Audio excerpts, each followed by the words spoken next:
Hello, and welcome to the Family Architect Studio. I'm Philippa Scott, your host, and I have with me Nic Taylor. Nic, thank you for coming. Thanks for having me. Oh, you're very, very welcome. We are going to talk about Nic's birth experiences, but we're also going to talk about how Nic moved through the challenges of her early births and the journey that she went on to get her to a place where she could have the birth that she was designed for.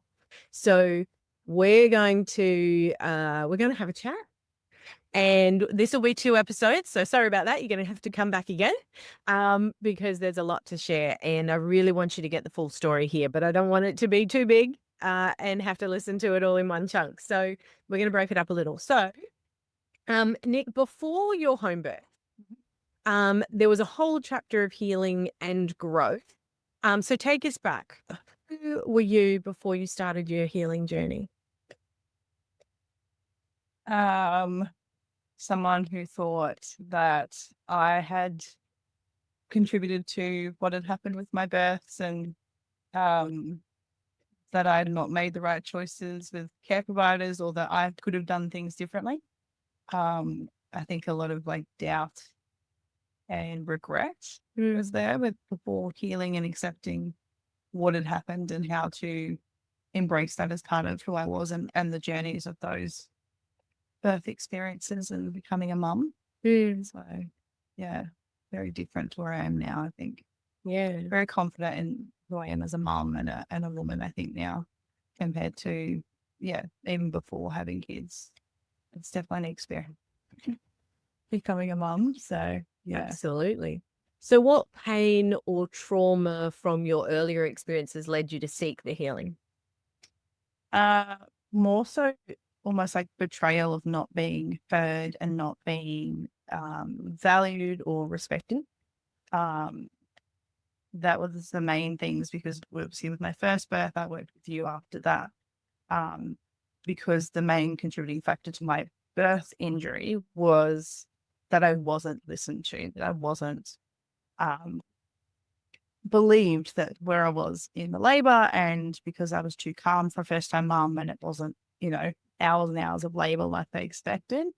And because I had my own way of doing things and wanted, not to be checked and not to be, have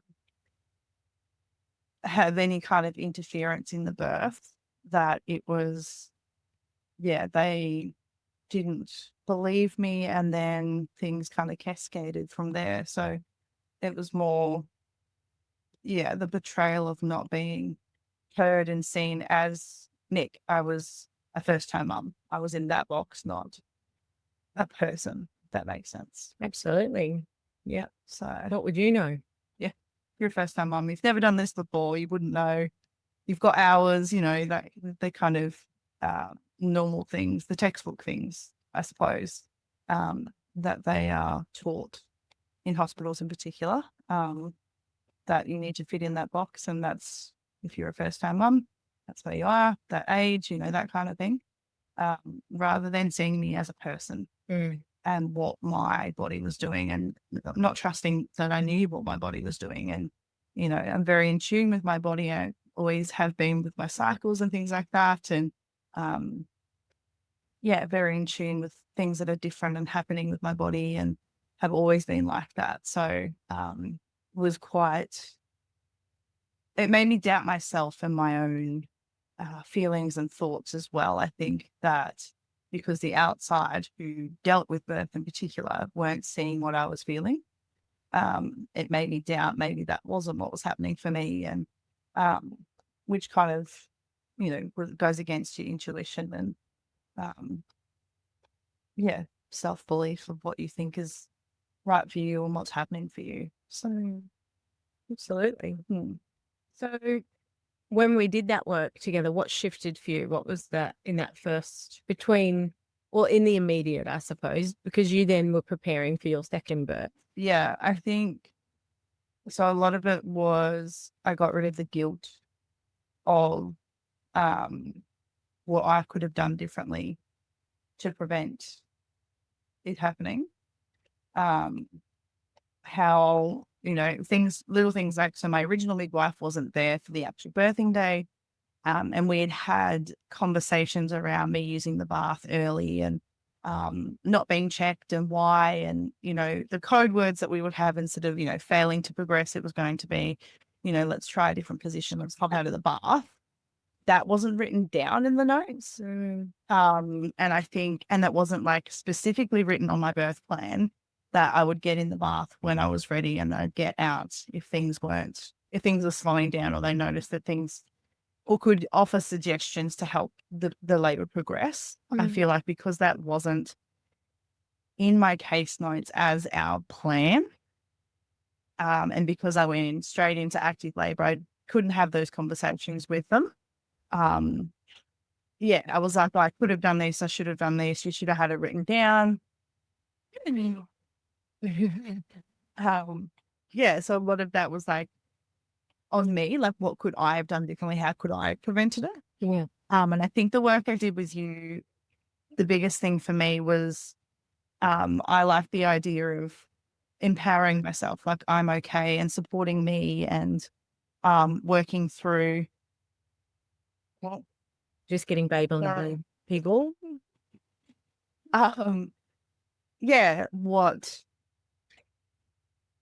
What I did was fine and that they should have done something. They were the ones in the wrong. They were the ones that had wronged me.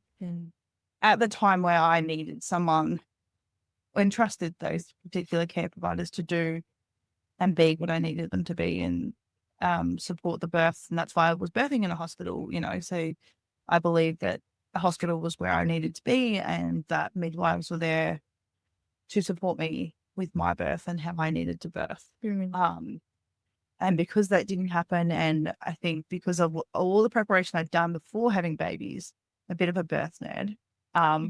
I don't always have been. I remember looking at my mum's childbirth and pregnancy book and being obsessed with it. So I did a lot of work beforehand of like what I wanted. I never wanted to heal from a birth. I didn't want to have birth trauma.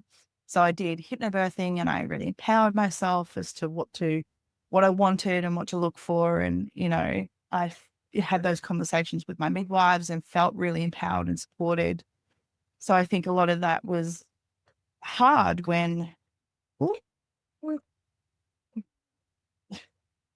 not necessarily like I said, the birth wasn't a traumatic thing. It was the injury. And then finding out afterwards, it was because I wasn't listened to or respected as a person. Was the biggest betrayal. Like that was the hardest thing to get through because I was like, I did everything right. I did the yoga classes, I did health classes, I did the research. I advocated for myself prior to, like my mum and my husband all knew what I wanted and were trying to advocate for me during the birth. And that was really hard. And I know even my mum has a lot of regret and trauma from that birth because she wishes she pushed harder to say, no, put her in the bath. You're not checking her. That's not what we want. She's fine, baby's fine. You've checked the heart rate, like just put her in the bath kind of thing. So she regrets not pushing harder for that. But then again, we didn't know, yes, mum had her own babies in hospitals and, it was years ago now, but, she didn't really know how far to push and, what she could say and what not her rights were, but kind of almost like her place of like telling a midwife what to do kind of thing. Like she wasn't sure how far to push it, I suppose. And, she doubted maybe that I did want that, or maybe if I wanted to get checked so I could get in the bath or something like that. But I think because my birth partners were so good at protecting me from what was going on, I didn't know any of that until after the fact. So, kind of working through that and, saying like I didn't blame my birth partners for that, my husband and my mum. I was like, we did with what we knew at the time. Like we couldn't have done anything differently. The baby was healthy. I was healthy. And then we just worked a way of getting through that and letting go of that. And that the afterbirth side of things didn't go the way I'd planned. So I think that's a big thing with the trauma stuff I did with you, was letting go of that and knowing that I didn't do anything wrong and I deserved to be heard and I deserved to have a voice, I think was a big thing. Like it wasn't, well, they were the midwives. That was the hospital policy. That was what had to happen kind of thing. That was wrong and it was okay for me to feel betrayed and angry, I suppose. And that definitely got rid of the fear, I suppose, of having another, because I knew we wanted to have another one soon. And that's why I was like, no, I need to do this first. Because I think I fell pregnant with Robbie the week after we finished with our trauma stuff. So yeah, I just feel like that helped me move through it and know what I wanted. And I was a bit more firm the next time and more sure of what I wanted and that I knew what I wanted and knew what they were going to ask this time and knew kind of what the medical system was like, I suppose. So I could empower myself and I had things ready to go at my appointments before they asked the question, like things like, do you want a planned episiotomy? And I had the article from Queensland Health to say there is no research to show that that's going to help. There's actually more research to show that that's going to hinder and cause more damage. So hard pass. So yeah, that was a lot of empowering me to make those choices and advocate for myself more beforehand as well, to be like, this is how you are going to support me rather than, this is how we do this. This is how we do that. It was like, this is how I will birth and this is how you can support me, what your role is rather than the other way around. Yeah. Like, this is what we provide. This is what we do. It's like, I'm coming to you and this is what you need to do for me. So I think that was a massive healing part, was knowing that I could say that and request and tell them how to care for me, which I thought was a big shift, which definitely helped with the whole, will this happen again? Is my body going to do it again? Kind of trauma as well. Like that physical part of birth was that I knew I wanted to have another vaginal birth. So I had to believe that my body could do that and let go of that fear and that each birth is different, each baby is different, and believe in myself again that I could, because a lot of that too after the fact was, you should have a cesarean, you should be induced, you should have a planned episiotomy. Like there was a lot of doubt around it for the next time anyway. And because I had healed that part, I think I could go in and go, no, this is what I'm going to do. This is what I want. This is what I need. And this is how you can support me and be part of this, really. So, yeah, that was my most important part of healing, I think, was the empowerment.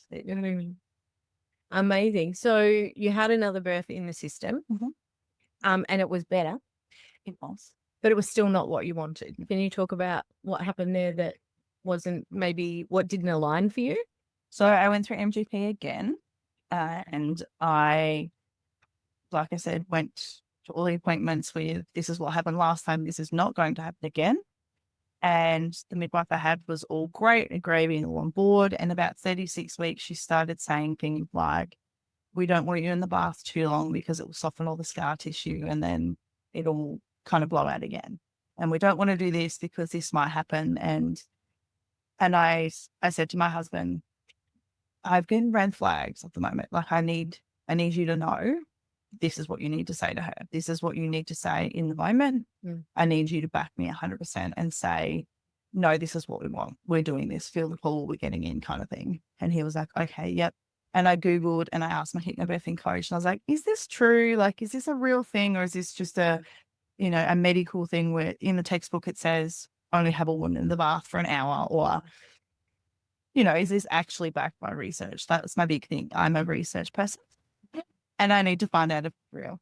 So, yeah. And then by 39 weeks, she went on emergent leave and I was given to another midwife. So the continuity of care that I tried to go for again didn't happen. So my initial thing was red flag. This is going to happen to me again. This is what happened last time. I didn't have my primary midwife at birth.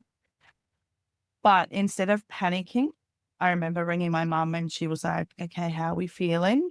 And I was like, well, I'm meeting with this new midwife and we're going to tell her what's going to happen. And she was like, okay.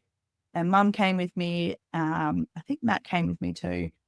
And I remember being really blunt. And I think I may have come across a bit rude, but I was like, I'm having a baby in a week. So you need to just know. I meet you again in the birthing suite. So you need to know what I need and what I expect. So I remember being really blunt. She was like, oh, we'll get the other midwives in that could be there just in case I'm not there. So you know all of us. And she brought them all in and I met all three of them. And I was like, right, this is what's going to happen. I want the bath when I want the bath. I'm a hypnobirthing mum, so don't touch me, don't talk to me. Talk to mum and Matt, and I want to know everything that's going on. Like, I need to know why we're not just because or unless I'm in immediate danger or my baby's in immediate danger. Even then, you should be able to explain to me what's happening and why that needs to happen. This is what needs to happen. And she was like, yeah, you get in the bath whenever you're ready, babe. Like, ring us and we'll get it ready when you want to come up. Like, yep, 100%. You do you. This is your birth. And I was like, okay, she's saying all the right things. I'm feeling good. Yeah, so I laid at home a bit longer with him and then went in and she'd started running the bath. There was no question about it, like how long we've been in labour. She asked Maddie and mum those questions. She let me do my thing. I remember she came in and I walked myself into birth suite, which was different from last time. And I cried because I was like, this is not happening. Like, my first birth, I was wheeled in. I don't remember how we got to the room. It was that full on from the get-go. That I was like, this isn't happening. She gave me a hug and she said, I'm going to go. You're going to make this your space. We're having a baby today. And she came in with a big smile and she hugged my mum and she hugged me and Maddie. And she was so excited to be part of it. And she'd only met us a week ago. And it just felt better. And I was like, okay, this is good. And then, yeah, like I labored on the floor for a bit and then I was like, nah, I think I want the bath. And they're like, she wants the bath. And it was like, yep, cool, no worries. They helped me in, they got me pillows. It was just so good. And she was so good not to talk to me either. Like, whenever I opened my eyes and looked up, she would go, it was through that. Been told not to say anything to you. And then she'd try to whisper across the bath to my mum or to Matt as to what needed to happen so they could be like, move your leg, do this, do that. And then when I did speak to her and I was like, is he coming? She's like, yes, you're doing an amazing job.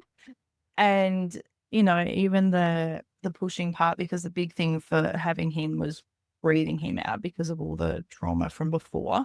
To keep everything intact, it was hands off, breathing through in the water.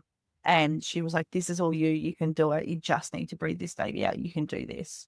And I did. And then everyone celebrated and it just felt amazing. And then, you know, in hospital, you have to get out of the bath to birth at the centre. That was why I got on the bed. And then from there, it just kind of rushed.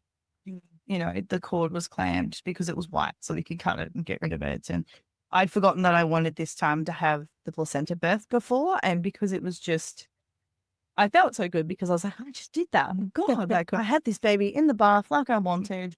You know, this is great. So I didn't think to say, oh, I want to birth the placenta. I don't think I'd written it in the birth plan in the end. So I missed things, little things like that. And then it was, they needed to check me to see if I'd torn.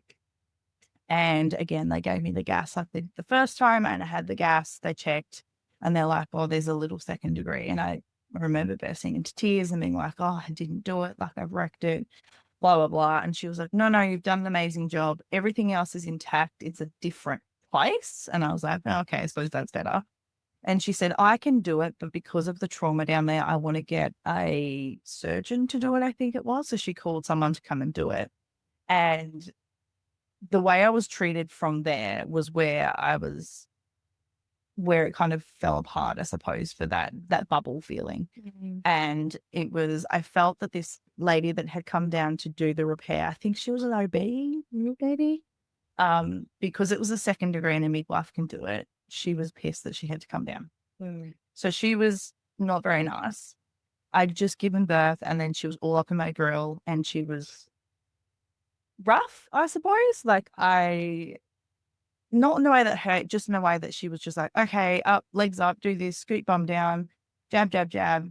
And then because I was on the gas, it was uncomfortable. Like I can feel being stitched up. And I was like, I'd never been told that you could feel that because I was repaired in theatre last time and put under. So I never had that experience. So I wasn't, I don't know, like warned of what would happen, or I didn't feel supported, or I felt violated. That's the word that I used when I called my best friend after the birth. I was like, I felt violated because I'd just given birth and I was in this bubble, and then my legs were in stirrups and someone was inside me and she was just getting a job done. Mm. There was no feeling. There was no, are you okay? There's, it'll take me 20 minutes. It'll be, that kind of care as to what was happening, and acknowledgement that that's not a comfortable thing to have someone up in your grill once you've pushed a baby out. And she was like, does it hurt or is it just uncomfortable? And I was like, oh, I think I can feel it. And she's like, well, I'll just give you some more pain meds. And then she gave me some more and then kept going. And if she was just puffy and puffy with me because I was making noises and just like squirming a bit because it was so uncomfortable and not what I expected. And then I felt not like I didn't feel safe. I didn't feel comfortable with her there. It wasn't like, I feel like it's such a vulnerable thing after giving birth that you need to be mollycoddled, I suppose. I need someone to tell me that I'm okay and I've done a good job and I can cry and, rub my shoulder or something, that kind of hold me after having. Treat you like a human even. Yeah. So that happened. And then they're like, you can have a shower. And I was like, okay, great. And the first shower was great. I didn't get that afterborn because I went to theatre. And then came back in and they were like, look, you can't stay. You have to go home. And I was like, oh, okay. And I looked at Maddie because the plan was to bring our daughter in to meet him so that we weren't just bringing a baby home. We'd done lots of prep work about that and how we were going to introduce Robbie into the family. And so Blonde felt that she wasn't replaced because there was only 20 months between them. So it was kind of like I've done a lot of research again on how to, bring the new baby in and how to introduce him and make her feel safe and make her feel important and things like that. So it was like, okay, we can't stay. Right. Well, we don't have the car seat because Mum came in the car with us. So we keep the car seat out. You'll have to go home, grab Bon, grab the car seat and come back. And then Mum had to organise getting home. And it just seemed rushed. It just seemed, and they're like, we're going to do a 6-hour discharge. He was born at 12:17. By about 2, 3 o'clock, maybe, they were like, oh, you can go up 4 hours. And I was like, well, my husband's just left to go and get our daughter and the car seat. So I will leave when they come back because I can't leave. I've got nowhere to go. I've got no one to take me home. Mum's not got a car here. She came with us. So she's waiting for her husband to come and get her. So you're stuck with me until I'm done. I don't remember, being given food or anything. I had snacks in my bag that I was munching on. I think we had to ask for something to eat, whether it was a sandwich or something basic, because obviously I went into labour at 4 o'clock in the morning, so I hadn't eaten much. I had Weet-Bix at home, I think, before I left, but I'm not a eat during labour kind of person. I'm just a focus on what you're doing, drink some water kind of person. So even little things like that, not even being offered because they were trying to get rid of me so fast. And I was like, oh, okay. And their reasoning was, oh, you're an MGP, so you can call a midwife. You've got access to a midwife, so you can go home. We're overstaffed, we're overworked, which is some of what is wrong with the system is they're understaffed and overworked. So I get that. So that, for me, where it became, I got there at 8 o'clock in the morning and I was home by 6:30 at night. And I was like, I didn't have time to process that. I just had a baby. And I remember ringing my best friend on the Monday and crying and saying, that was really hard. And she was like, what do you mean? I said, well, everyone just celebrated how well I did birthing him. But it was hard. It hurt. It was really hard. I felt like, it took forever for his head to come out. And I felt like, I was rushed out of there and I felt violated with the way that they just wanted to check and sew up and get you out. And I haven't had time to decompress and like tell anyone that because everyone's like, you did so well. You're amazing. And And I was like, yeah, I do feel that, but I also have all these other feelings that I haven't processed. And, I'm home with another child and I'm supposed to just be a mum of two now. Like, that's it. See you later. So it was that was probably the moment where I thought, look, if we're having another one, I'm not going back to hospital. And I kind of floated the idea for a while and I looked into it and I researched it. And then I said to Matt, if we have a third, I'm having the baby at home. And he was like, no way. And I was like, no, that's what I need. And if we want more kids, that's what I need. So, yeah, that's how I got there. Well, I feel that. I really feel that. Yeah. You've answered so many of the questions that I had prepared, and so I'm just skimming through to see what is here. So talk to me then.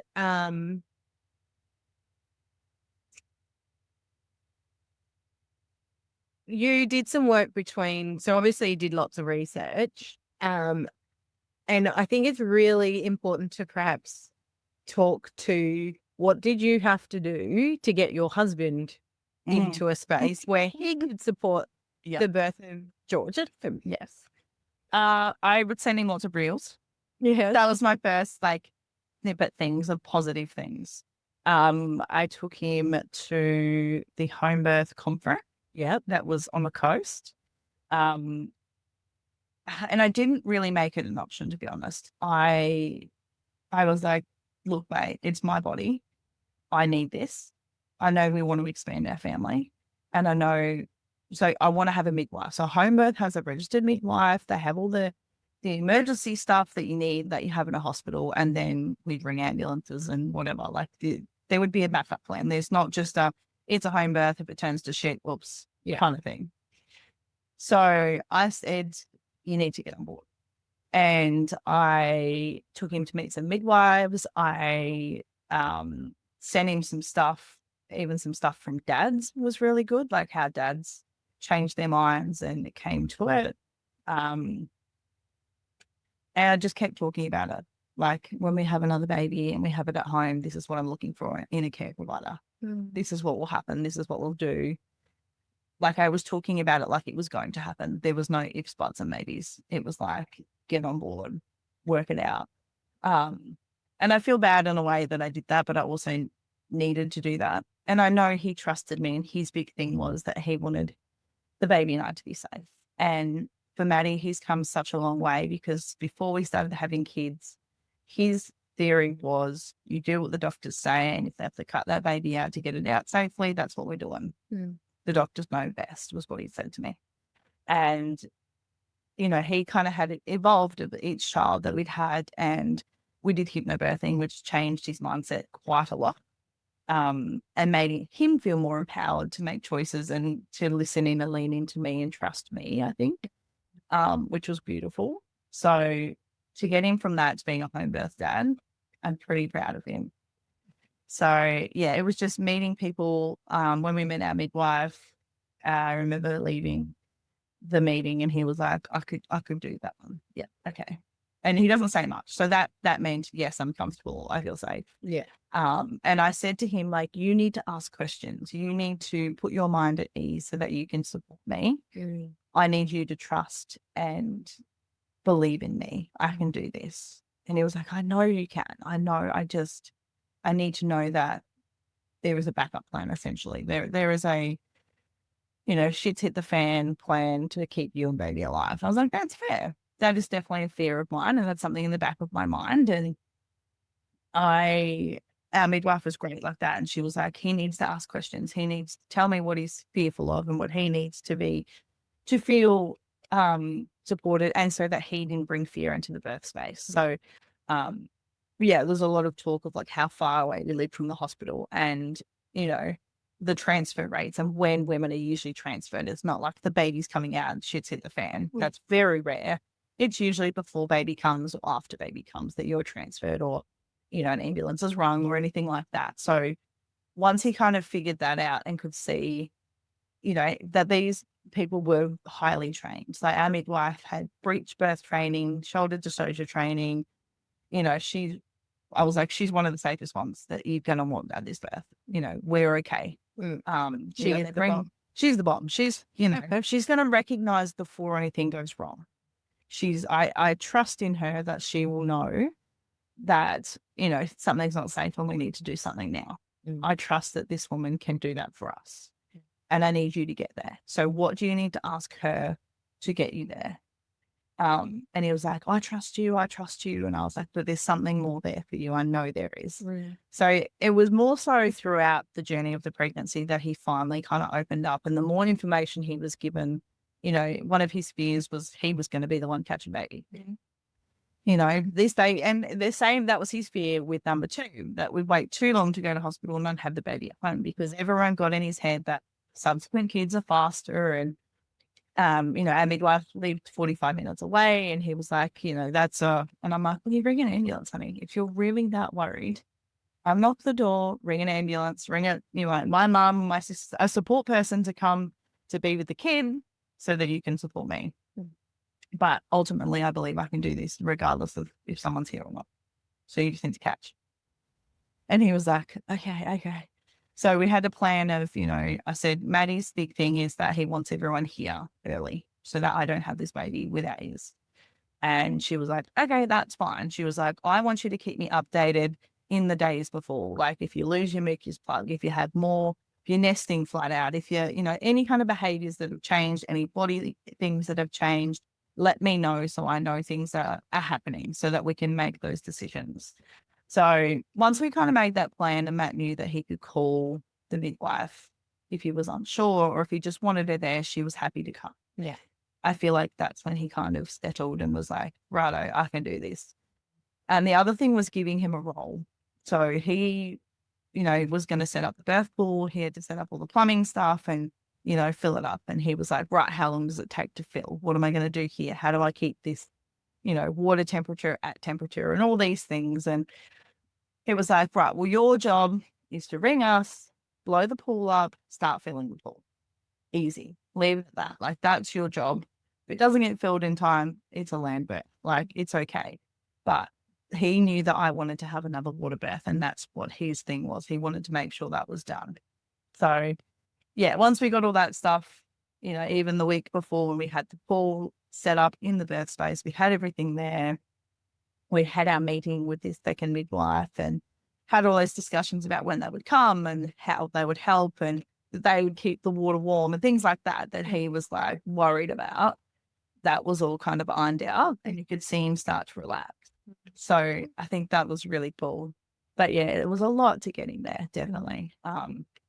And yeah, the information, sending him the information and talking about it as if it was going to happen before we fell pregnant so that he knew what he was entering into. Like when we start trying for number 3, going to be a home birth. So get there before we start trying kind of thing. So, but yeah, it was definitely a journey and definitely, I think their biggest thing is because they're not the ones giving birth and you're their everything. Like, you know, we already had 2 children. So if they'd lost me, he'd have to do it alone. So I get the fears that, you know, birthing partners can have. And I was just so gung-ho because I was like, I can do this and I'm going to do this. And I'm very much a I'll prove you wrong kind of person. So, you know, when they told me after Bonnie that I'd have to have a cesarean because of the scarring and stuff, I was like, right, wrong answer. And I found someone that told me that. And I worked with a pelvic floor physio and I worked with you.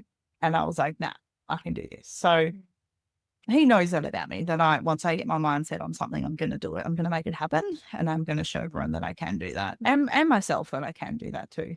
So I think he knew it was going to happen either way, whether he was on board or not. So, and obviously it was easier for him and better for him to get on board with it. And just, seeing him during it and after and the way he talks about it and the way once he realized after I'd had George that that's what I needed and he could see a difference in me compared to the last 2 births, I think that's when he was like, okay, I understand now. You could just see that in him, that he was like, okay, this all makes sense.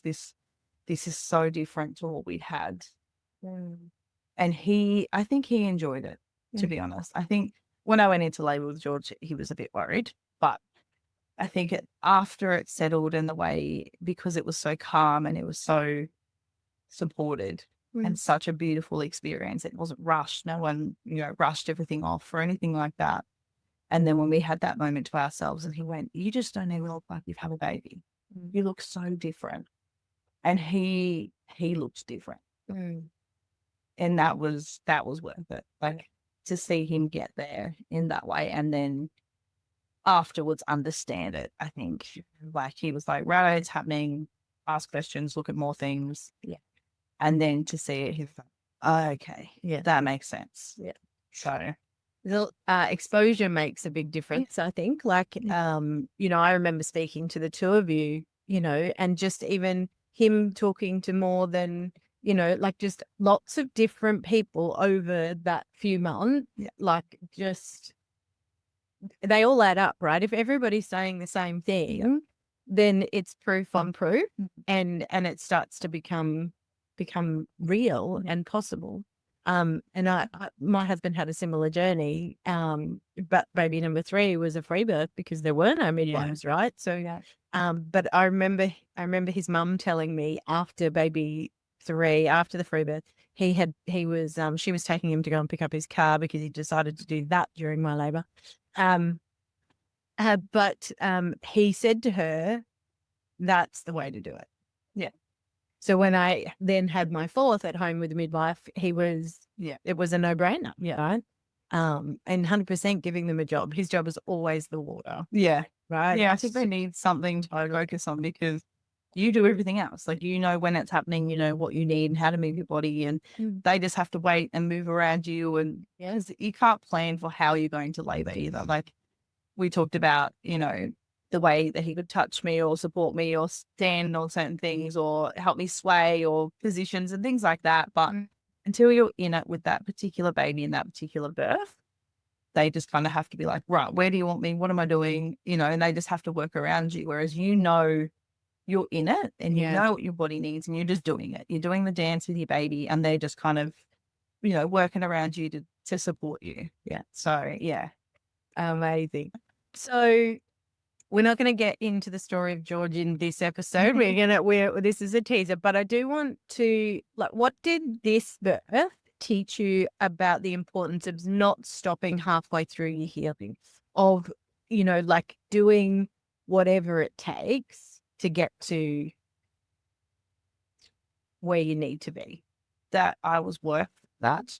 I was worthy of getting there and having that experience, and I deserved that kind of birth.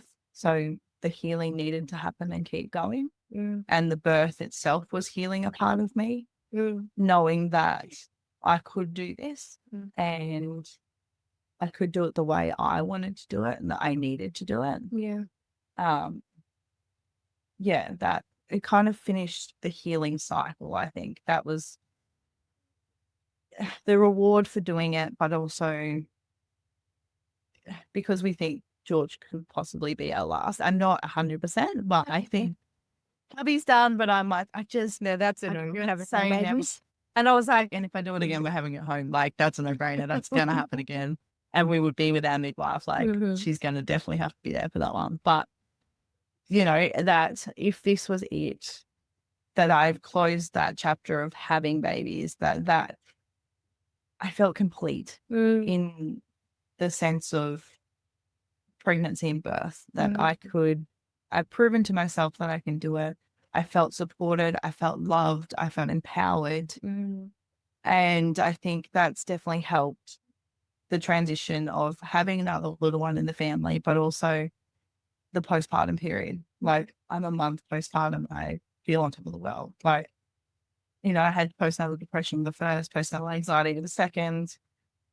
I just feel amazing this time. Yeah. And everything's been different. And I'm obsessed with my birth. Like, I could watch it over and over.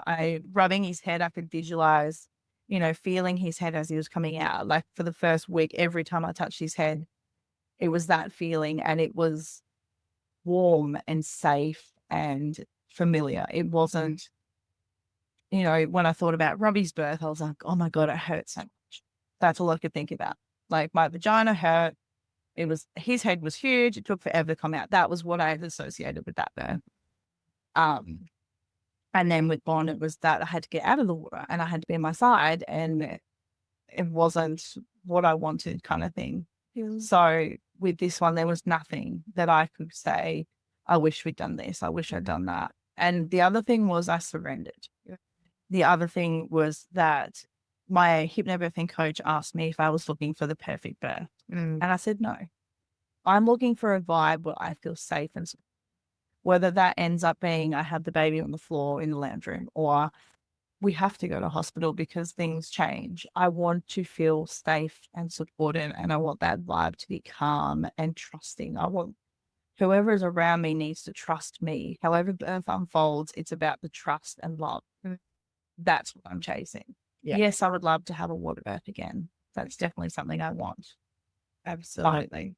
Definitely more so the vibe I was going for. And I got that. I love that. I got that vibe. I love that. That's what I needed. Yeah. Yes. So.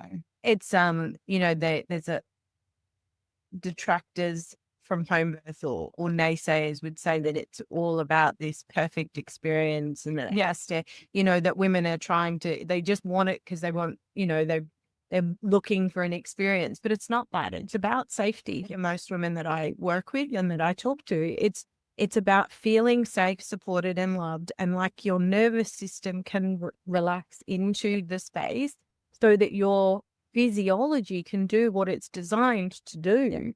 Yeah. And you articulated that so beautifully. So thank you. So what, if you could speak to the woman who settles for better, but not what I truly wanted, what would you say? You deserve what you want and you can have it.